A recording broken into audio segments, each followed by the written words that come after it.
Hey everybody, so we are back for another Heresy Hump Day. So, got a fairly big agenda today.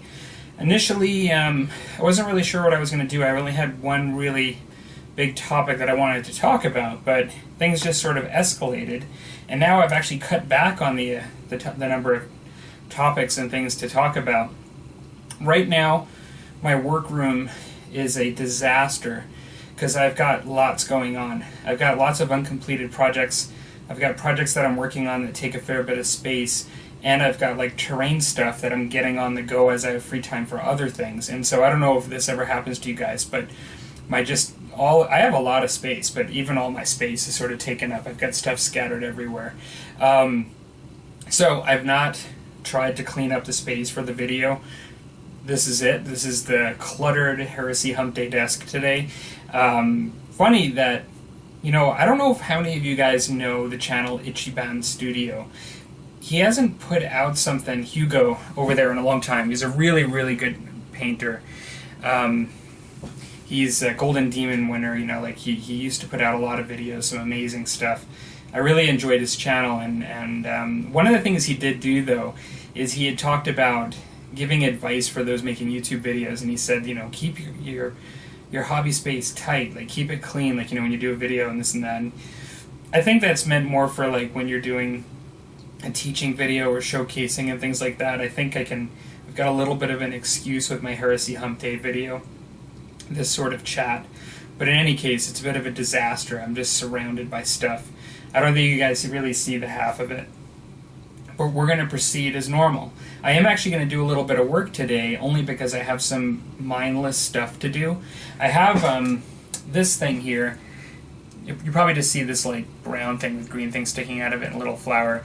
This is set up like a aquarium plant base where I've cut all of the roots that are on the aquarium plant around the sides off, and I've taken the bright green that the whole thing was, and I've taken just some acrylic paint and just kind of used my brush just to paint it brown so it doesn't really stand out.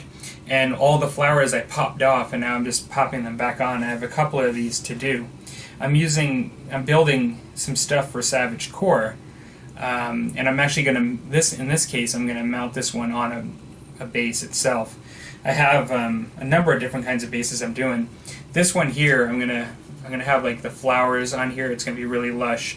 I'm gonna actually use plaster and make a nice base. The reason I have this stick is I've never done this before, but I'm gonna try to actually do a stalagmite, the one that goes up from the ground. Maybe that's a stalactite. I don't remember.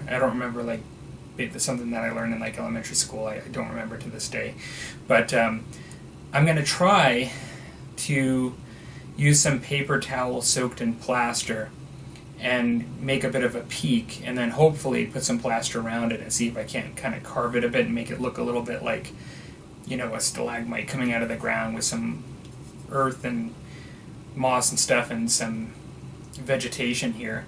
So I thought it might be kind of a neat little terrain piece if I could do that. And so I'm trying that out with two of them.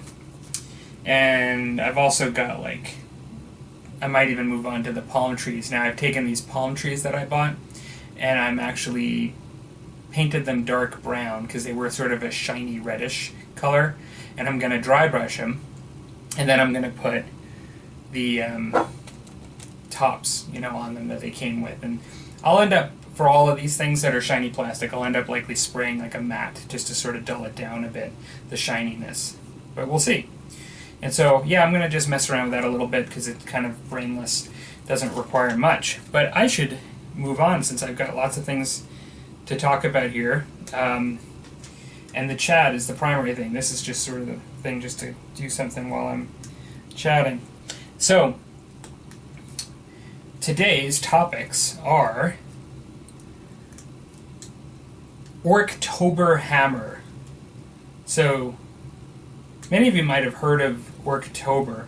I know Pete over at Mini Warzone has done some orcs in October and called the series Orktober. I thought that was always catchy.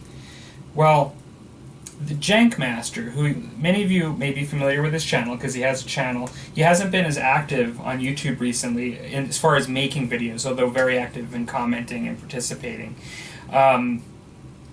He is very much into Oldhammer, much more so than me. He has lots of stuff and really likes the old models. And I do too, as many of you know. So I've been wanting to do the Orc Raiders original box for like the Rogue Trader era, and he kind of suggested at one point, let's just do like a group build or like a joint build, and I thought that was a really good idea. So he's going to do something very similar where he's going to use a lot of the models from the same box. A couple of them might be a little bit different, the personality figures, but we're both going to do around, it's a little less than 20. I think it's like 16 or 17 models that are from that box. And so one of the nice things is he's going to actually put up videos and do his progress as well as I'm going to do my progress. And so I'm going to put in the link below the TheJankmaster's channel so you can see his progress when he does it. This will be, we're probably looking at second to third week of October to start it. Only because I have a few other things. When we were talking about it, I was kind of thinking October 1st might be pushing it a little bit because I have some things that I need to get done. I've got some big projects in full swing right now, and I was hoping to get one thing done before that. So, yeah, so I think it'll be lots of fun. I'm going to try to do mine sort of like the artwork on the box. That's what I was thinking. Oftentimes I try to do unique things and try to be creative when I choose color schemes and things, but for these guys, I really thought it'd be neat just to replicate the box art. And so I think that is what I'm going to try to do.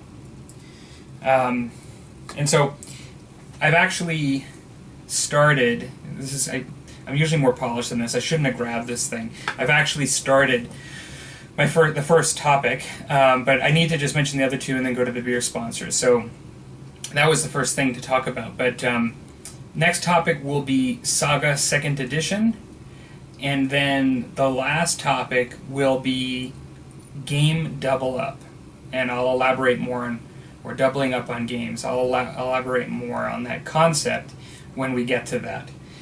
So I will also do table update as well. Right after the beer sponsor. And so for this Heresy Hump Day chat, I have the Grey Owl Meaderies Medieval Honey Wine. So this is made right here in Alberta. It's made not far from a place that I go to often to chill out and relax. Sort of a recreational property, and this is honey wine. I've talked about mead on the channel in the past. As I understand it, it can be made more as a beer style mead and it can be made more as a wine style. I also think they can be both sweet and dry. Now, all of the Grey Owl Meaderies honey wines are dry, and they would remind you more of like a dry wine. It's 11.1% alcohol. I've already opened it but not tasted. This is called Medieval. We bought 3 bottles from them. We bought their spring honey wine, so it's made for this, I guess it's the spring harvest that they have. They also make a summer. They also have an apple-based one, which my wife kind of liked, and so we got the spring, which we had and quite liked. We have the apple one, which my wife preferred, liked, and we both liked this Medieval. So I'm opening this for the chat, and I think it's sort of fitting because it says that it's crafted in the tradition of medieval monks. This mead is made with beeswax, typical for all of them, and flavored with medieval spices, cinnamon, cloves, and grains of paradise. So I've tasted all of them, like when I was at the meadery, I did a taste testing there, and I really quite liked this one. It had some complex flavors in it. It was really nice. And so that's what I'm going to be having this evening. So here we go. It's been a little while since I've tasted them, and I kind of tasted them all together.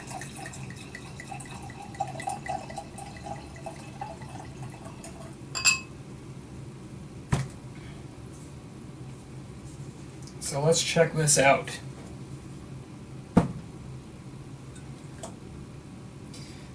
Because it is more of a wine, I am using a wine glass rather than a beer stein this time.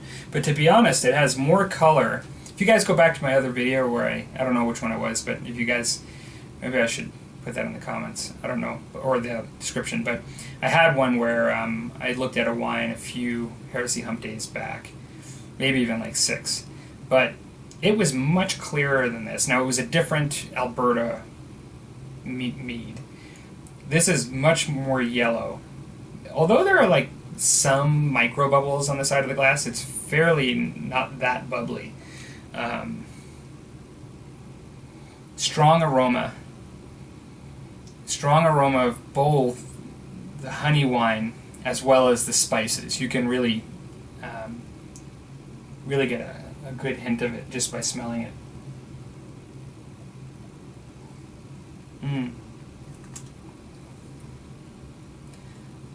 You know, this is really good. I really do like it. It's not a replacement for beer by any means, but it is nice. You know when I actually think this one would be really nice is around Christmas. Just because I like all the spices and things they put in it, and I think it almost would be a nice holiday thing. Alright, let's go to the table update. Okay, so I said I had a lot on the table. I don't have a tremendous amount here, although this is some of the bigger projects that I'm working on. I showed recently that I just finished the 2 samples for Savage Core for the Neanderthals, and so those are what I've been working on. As well, what I've done is I have the house where I'm just starting. I've sealed it, I've primed it, and I've gotten most of the first coat of paint of the primary colors on it. Still have to paint this black, but I have blue essentially all around the main part of the house and on the inside, although I need to do another coat. This has been 2 coats of blue, thin coats, or moderate coats, I would say. I still have to do all the detail on the shutters and on the inside, the doors and everything. And so this has a lot of work. I'm going to do, I believe, like a red brick on the chimneys and the base here. I have this as black right now, but I'm going to go with some, essentially I'm going to paint the shingles like a couple of shades of gray on top of the black to show some depth to the shingles. So I'll sort of feather in with the paintbrush on each shingle some dark gray and then some lighter gray on top of the black, and I think that'll add some nice depth to the roof. I'll do that here as well. I'm thinking of doing this natural, the steps on both the front and the back and the porch where you walk on, so a natural color of wood. Either that or white, I think, but I'm thinking I'm going to go natural just for that part. And like the details that are above, right below the roof line, I'm going to paint white, just like the shutters and things. And I think that's kind of where I'm going to go with it. I am going to do the floor on the inside with coffee sticks. I'm actually going to lay a wood floor with coffee sticks and stain the sticks like I've done with my other houses. I do like that. I do think because it's a bigger house, I'm going to try to keep the sticks a bit more uniform rather than like the cabin-esque look where I've made them all different sizes. Longer sticks and more uniform is what I think I'm going to go for to create a more symmetrical look, a little fancier and proper for this manor than what I'm used to doing with those. Not really looking that great right now because I'm just getting started with this and it's just like real sloppy, getting multiple coats of the main color on the outside. Shingles are a mess right now, but I'll get in there with a detail brush. I'll probably start with a light gray and then work it up to white, and that's what I'll do with that. Trying to think, and the house, I'm using coat d'armes colors, so it's the first time. I was looking around at my blues and I decided to use the Wizard Blue, which is a bit of a darker, slightly darker fantasy blue. And then what I'm going to do is take a real... I have to experiment because I have some coat to arms blue washes and super washes. So what I'm going to do, I think, is use a watered down high elf blue to create a bit of a pop on the boards. And then what I'm thinking of doing is if I can get this ink wash sort of watered down enough, I'll run over the boards with this just to get the lines again and just show that depth. So I have to work on that still. These are new paint, so I have to kind of do some testing with that just to see how that'll come out. So I'm hoping to get a little bit of a pop on the blue by doing that and get the effect that I want. This isn't the final effect I'm looking for. This is just the foundation. So I'm just going to cut real quick and just get closer on these natives.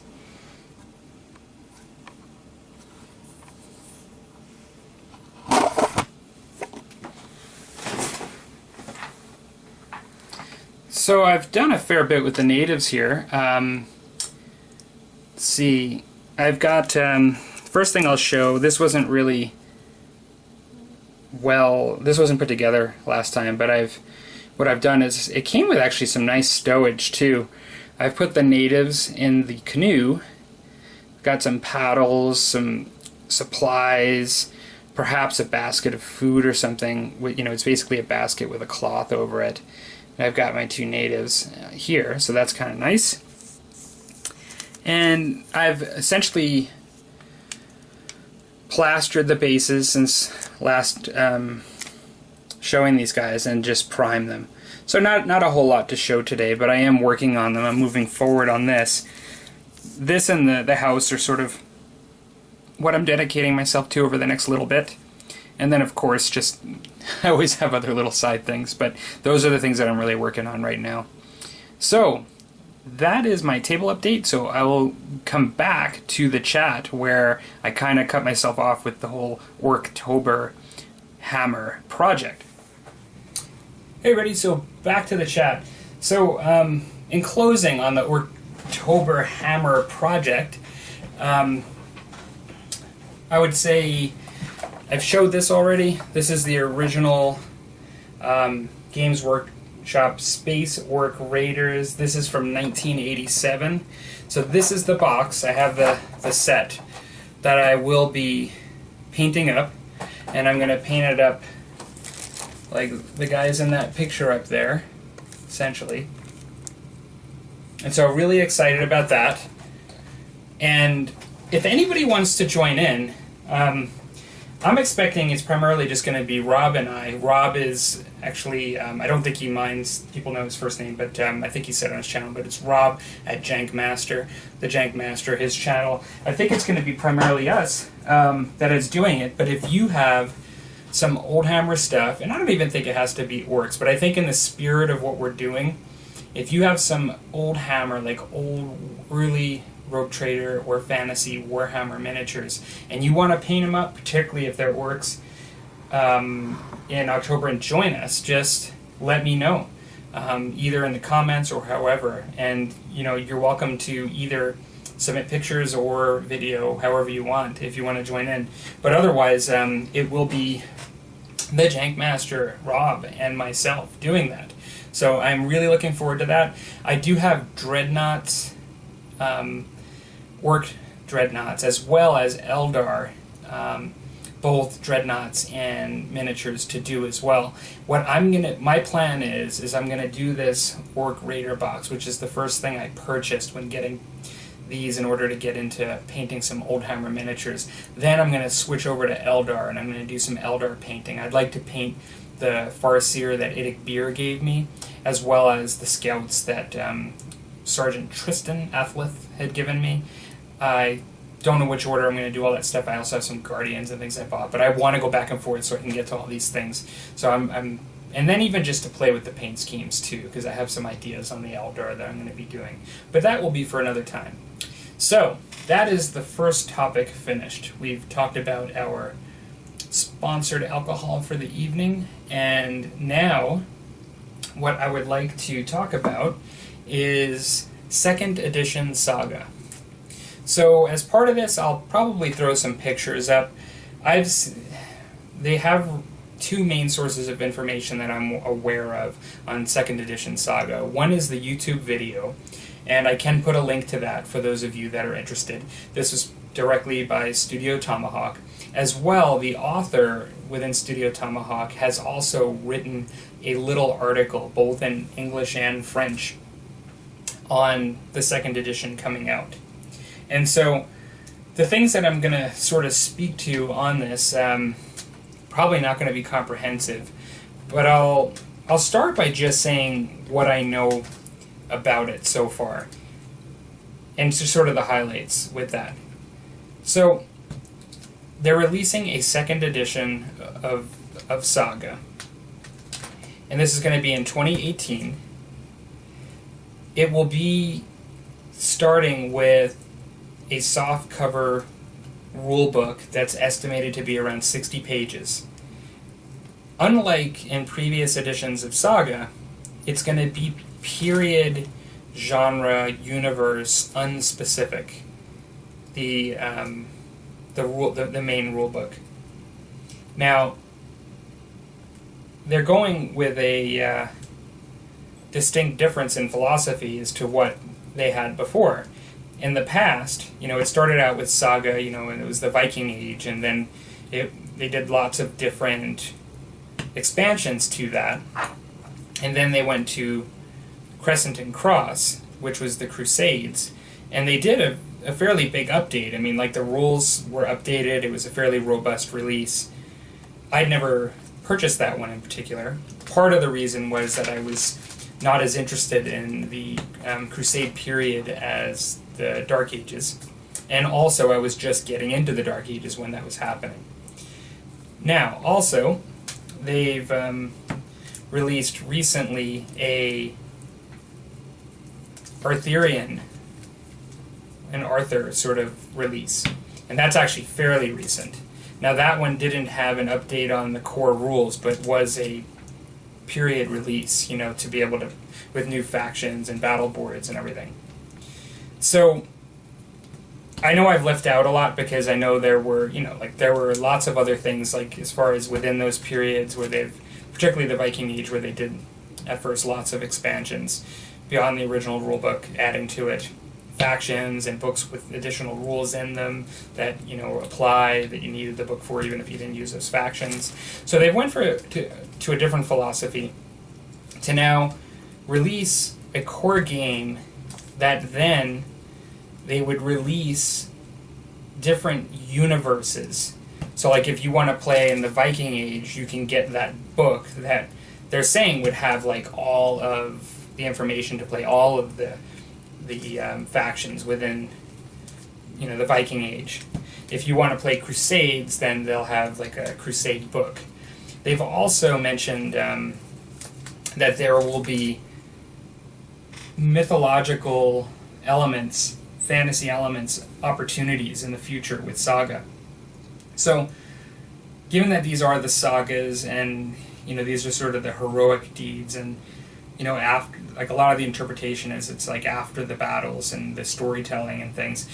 They've shown pictures of, like, a werewolf, and in some cases just different personalities that were, and sometimes more associated with more of a fictional element or a mythic element. And I believe that that's going to be an option that you're allowed to add in. I'll be honest, it's not why I go to Saga, in the sense that I'm more there for the, like, historical component, because I play other games that are fantasy based.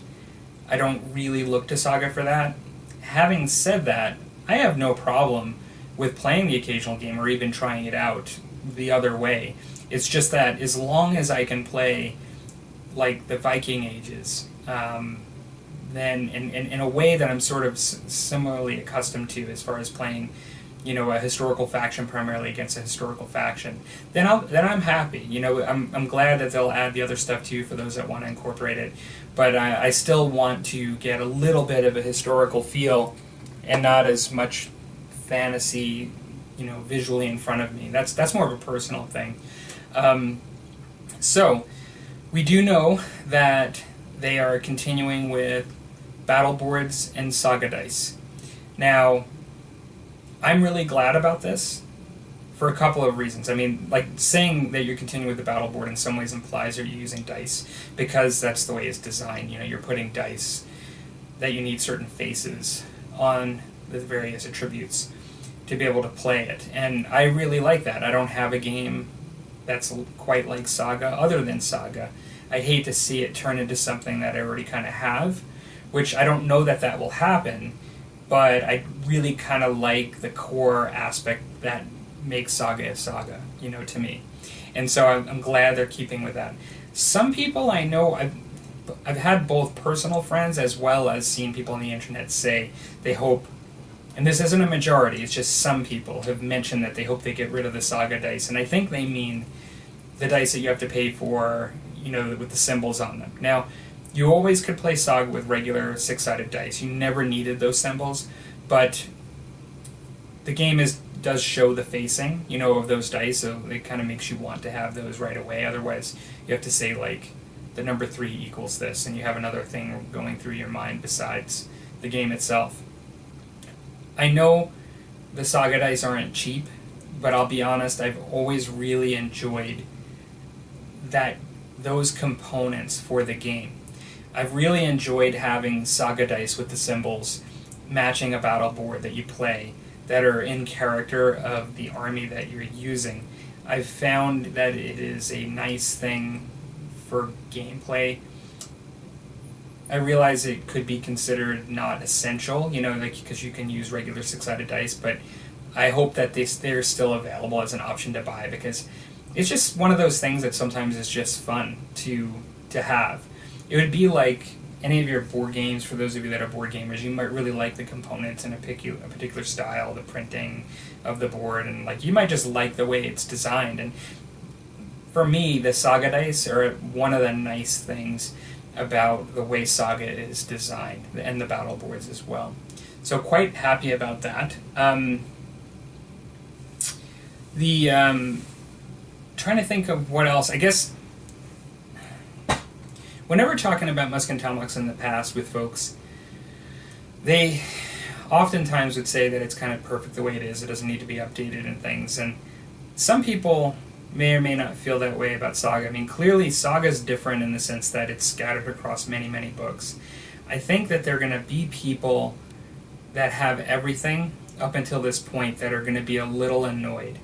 Now, one of the things that was mentioned, I believe, in the article, that either that or a Q&A that was following the article or on Facebook, I read it somewhere, but they said that for those of you that had purchased the last book, the Arthurian book, that they are going to provide some conversions and info to be able to use that book with the second edition rules, because people just purchased it and they may feel as if, having gotten into that less than a year ago, that they're a bit cheated, you know, in that sense.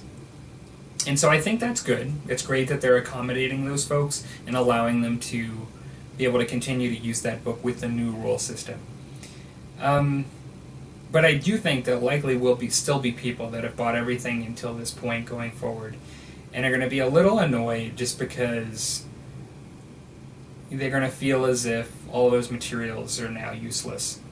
Or they just liked the way it worked and they don't want to change. Now that kind of happens with every update of a game. They also mention that anyone in the article, that anyone that has miniatures from the old Saga game, personalities, like I just painted up a bunch of mercenaries, what they've said is none of the miniatures for the original game will be missing profiles in the new game. Like, you'll be able to use all of them. So that, fantastic. You know, and I didn't get really upset, even though I just painted those mercenaries, Flemish mercenaries. If they didn't have a place in the new game, I would have figured out a way to use them in the historical, like, knights or something. Like, I would have figured out something. I'm glad that they've said what they did, you know, that we can actually continue to use those miniatures. Having said that, I'm actually more happy than that they're actually coming out with this consolidated rules, then I am worried about my recent investment in just having painted all of those, even if they were rendered like not to be used the way I intended to. So my situation, some of you know, and some of you may not, but my situation is that I use the basic rulebook. I have some of the supplements within the Viking Age for armies that I have. I haven't mentioned this on the channel, but I mean, like, I had a friend that had plans for a Saga army, but it involved another gaming friend that was going to use them, and then they kind of weren't as interested anymore. And so I ended up purchasing them off of him. And I ended up getting a Scots. I believe it's a 4 or 6 point starter, but it might be the 6 point. But in any case, it's a big Scots selection of miniatures.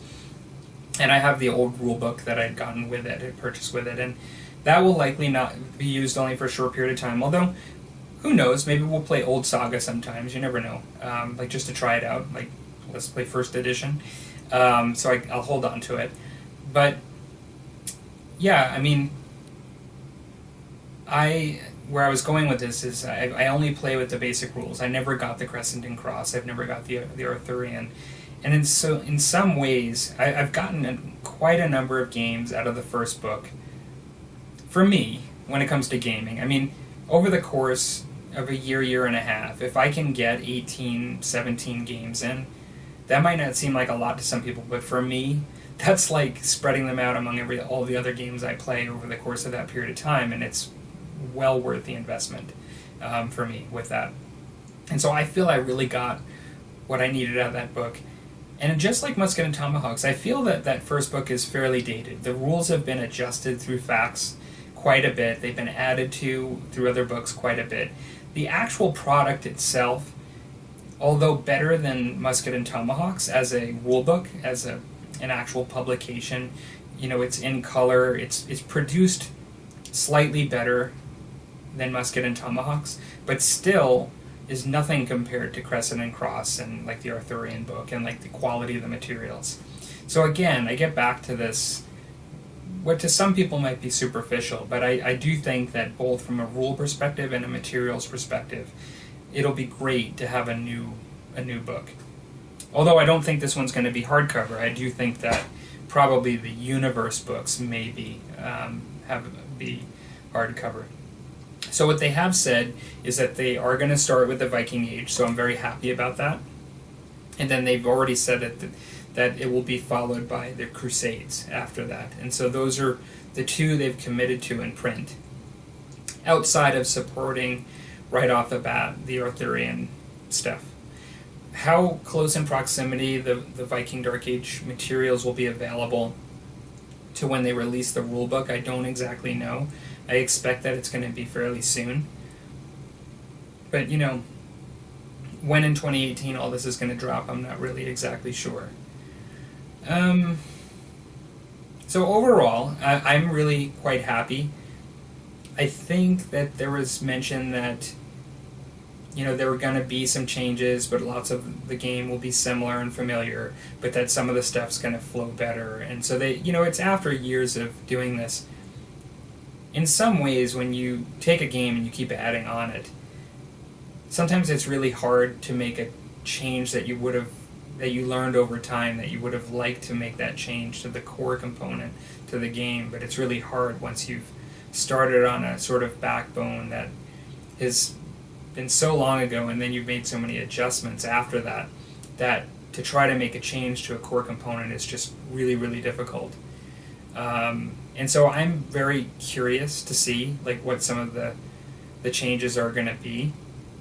I really like Saga. I mean, I don't have any other games that I play up from that time period right now. I was kind of thinking of maybe trying Lion Rampant or Dragon Rampant at one point.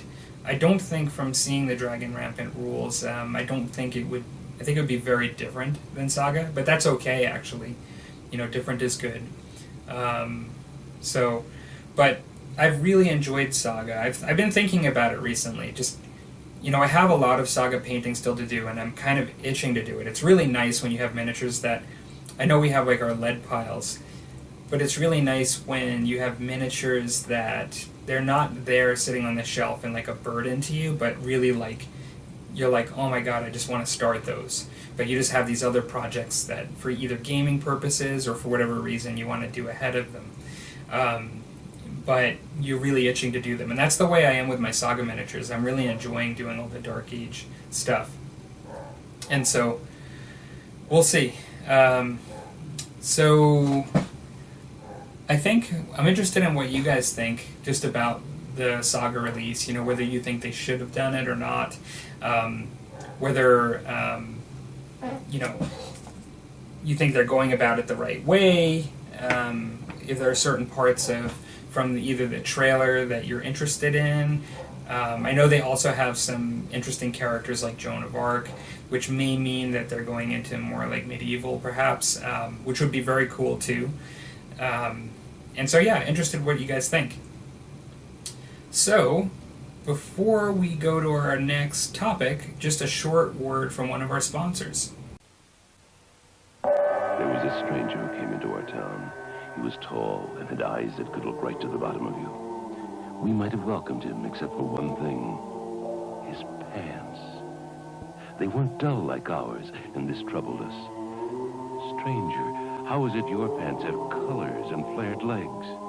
He just smiled and said, I'm wearing Levi's. Dull has gone out of style. Then in his strange way, he transported us to a world of Levi's slacks and jeans, tweeds, cords, flares with Dacron polyester. It was magic. Push jeans, blue jeans, bells, beautiful Levi's magic, coveralls, knickers, and knits.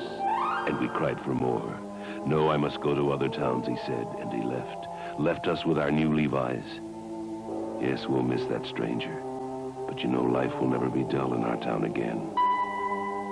By the way, how are things in your town?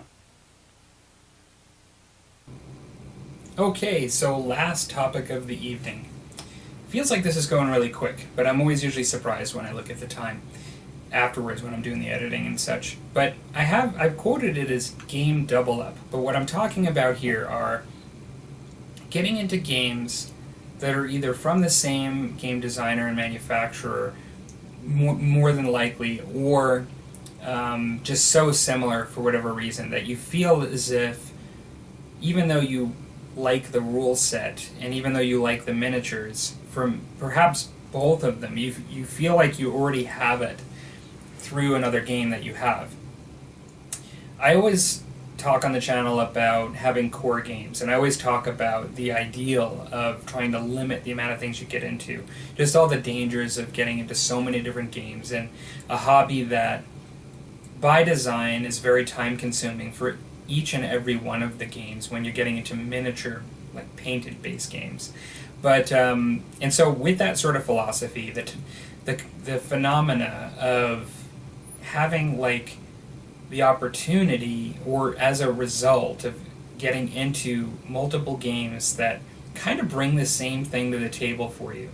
Now, recently, I've kind of been reminded of this twice, but I'm going to bring up 3 examples of 3 different games that I don't really plan on getting into, but that each of these games, in of themselves, I could be happy with in isolation to play and from a hobby perspective, because I likely would like all 3 of these, but I feel in each one of these examples I already have a game that fills that niche, that by getting the other one it really doesn't add a whole lot for me, and in a lot of ways it just adds all of the work that you do to take on another game without getting a lot more of an experience. And so some of them are more than others in this case, but I'm going to mention the 3, and that is Warhammer 40k, Congo, and Star Wars Legion. Now, like I said, for those of you that play these 3 games, don't be at all offended when I say that I'm not playing these right now. In probably many of the cases, I am going to play these at one point, and I may even end up picking them up. Now, I have played, I'll start with Warhammer 40k, and like you've for those of you that are new to the channel, you see my intro, you see that I paint Warhammer 40k. I just mentioned Orktoberhammer, which is, you know, a direct derivative. It is Warhammer 40k, essentially. I'm currently not playing Warhammer 40k because I took kind of a break in 7th edition. I'm reading the stuff right now still. I still enjoy the universe. But because I've invested a lot of time in playing Age of Sigmar, and because 8th edition, even though I'm already on a break, this is a bit of an excuse, but because 8th edition, everything I've seen from it seems to indicate that there are a lot of parallels to Age of Sigmar, I don't have a whole lot of drive to get into another Games Workshop game right now. So I'm investing time to play AOS, and I'm looking at likely playing some old Warhammer Fantasy battles in the future, which, you know, you could almost call that unrelated because they're so different, the two games. But I'm looking at leveraging things like goblins and old Hammer Beastmen that I have to paint and stuff for those things.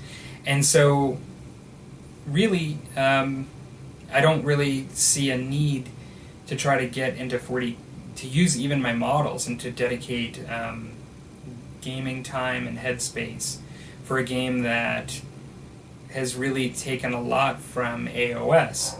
And so I see that as just sort of an inefficiency for me to actually try and get into that.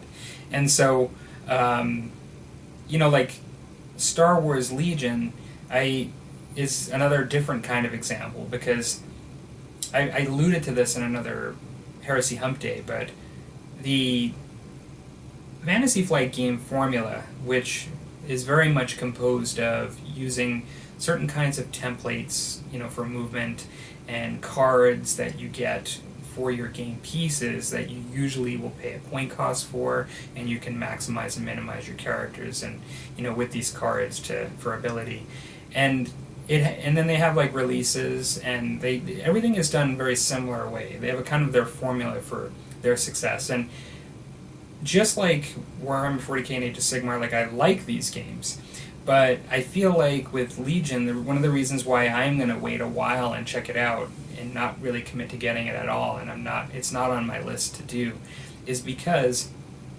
I already feel like I have the Fantasy Flight formula in my repertoire through X-Wing and Armada. As time goes on, I'm thinking more and more that Armada is probably going to be, Star Wars Armada, my core Fantasy Flight game. It probably is the one I enjoy both of them when I play them, and I'm not selling my X-Wing stuff. I really like X-Wing. But if I don't play them for a while, the one that kind of comes back to me where I say, you know, I'd really like to get a game in is usually Armada. And like I have a couple of friends that I'm actually going to be playing Armada with in the near future. We cycle through games, and Armada's coming up. That's going to be the one that we're playing.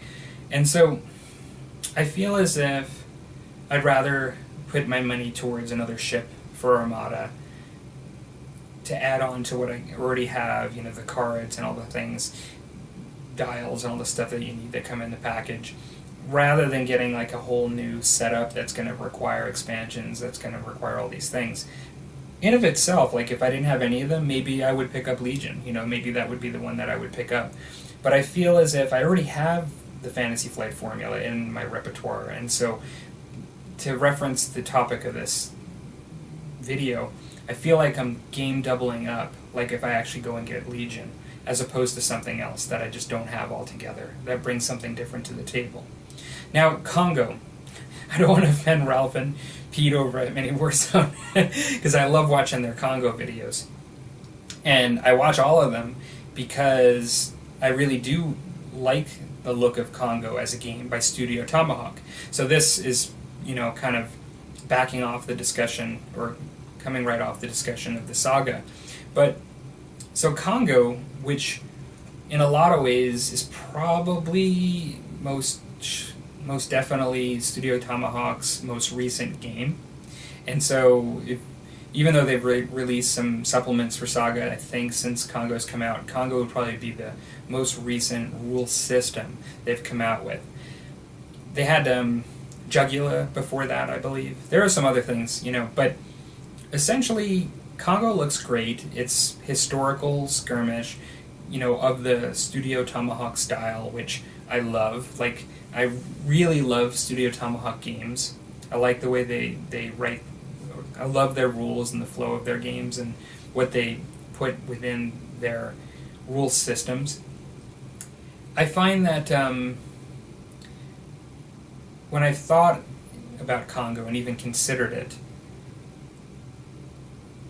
even though there may be, I'm not an expert on the game, I've not even read through the rulebook, but just from watching battle reports and listening to people talk about the game, and knowing that it's a Studio Tomahawk game, and that I already played 2 of them, I kind of thought,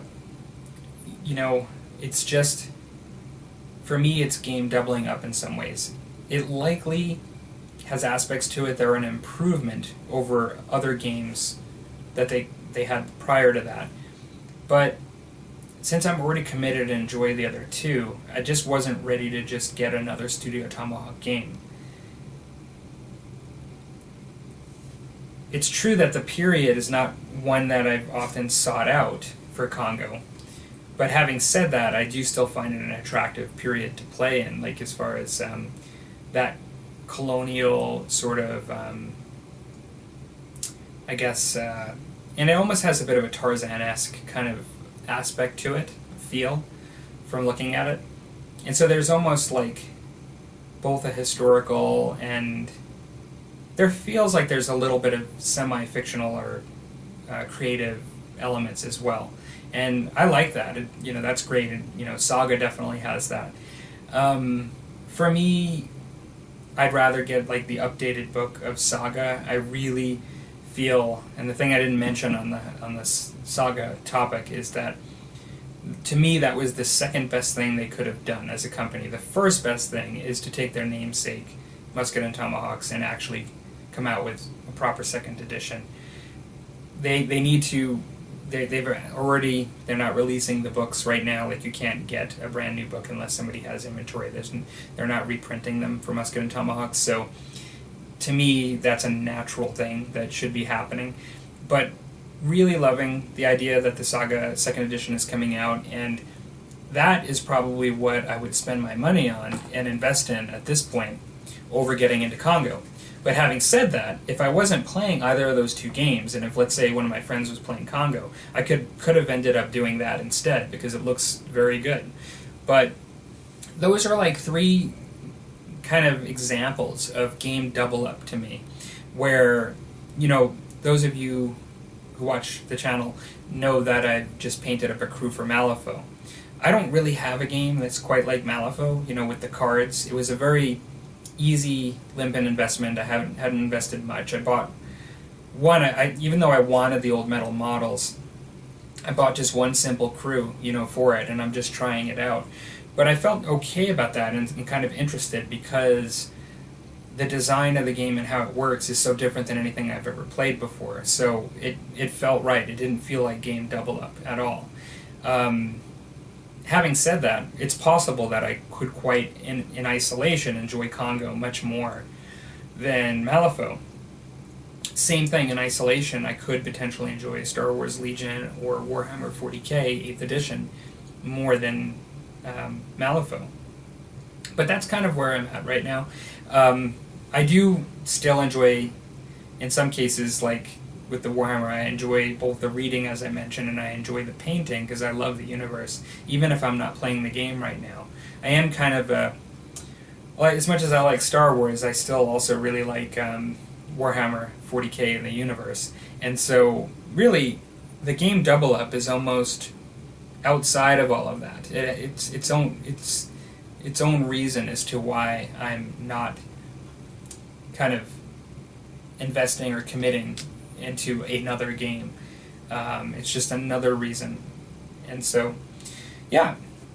So I thought, it's a little bit of a ramble there, but I kind of thought it'd be an interesting topic. I don't know if you guys have decided not to get into something because of like what I call game double up. If that was a major reason. If so, please share in the comments. But with that, I think that is all I have for this Heresy Hump Day. Hope you guys are having a good week, and talk to you later.